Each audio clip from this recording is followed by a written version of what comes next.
Good morning, man. Todd with Empowered Men Coaching. Hope you're having a great day. Off to a good start. Want to look at how to start again after not achieving a goal. If you're like me and you're really focused on achieving something and you're working and you miss, it can be really deflating, disappointing, exhausting, sad. It can be a lot of things. The important concept around missing a goal, or I guess the important point, is you can't quit.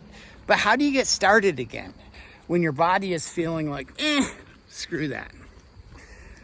Well, point one, I think, is to acknowledge how you're feeling. Dang, I am so frustrated I missed my goal. I'm upset that I missed it. I worked so hard and I came this short. Or I worked so hard and then something just sabotaged me, right? Blew it all up. And I'm angry. So maybe you're sad. Maybe you're angry, disappointed, defeated. Whatever it is, acknowledge it. It's no big deal. It's real. And let yourself feel the disappointment in missing it. So acknowledge yourself.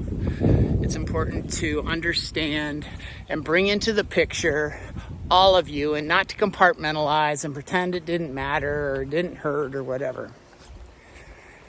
And then step two, reassess, reflect. All right, let's break this down. What went wrong? What happened that caused me to miss my goal, to miss where I wanted to end up? What were my actions? What were external actions, things? Let's break this down. And it's a great exercise to review, to see what happened and what didn't happen. It's also important to share that with someone, a coach, a friend, whoever, to help you break it down, to help you see it in a way that's going to help you assess it correctly, so then you can make a new plan. Which brings us to step three, is creating a new plan. And going back to step two in the assessment or reassessment of what happened, it's important to look at the obstacles you ran into, or the steps that got messed up, or the steps that weren't even present, and use this in your plan moving forward.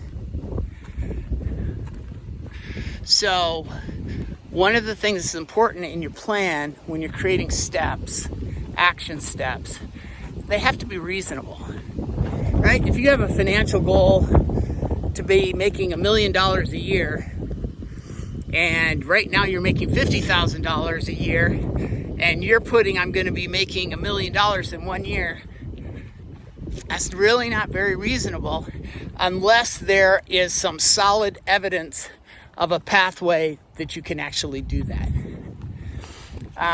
So break it down. Smaller steps. You know, what do I want my 3-month goal to be? What do I want my 6-month goal to be? What do I want my year goal to be? And move it along that way. And smaller steps works for any goal.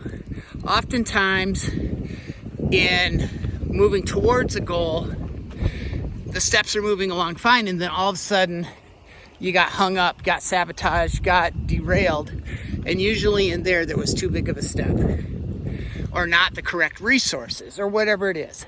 Again, in this process, step two of this process is reassess, looking at the process, the flow, what happened, what didn't happen. And then making the necessary changes to put it into step three for your new plan. All right. And I think above all, just be kind to yourself. I mean, you know, you could just sit on the couch and watch Netflix 24/7. That's not what you're doing. And if you are sitting on the couch watching Netflix 24/7 and you don't want to be, cut it down by an hour. Cut it out a certain day. Do something different. Baby steps. Forward motion. Progress. You fall down, stand back up. You get kicked back 1 step, walk up 2.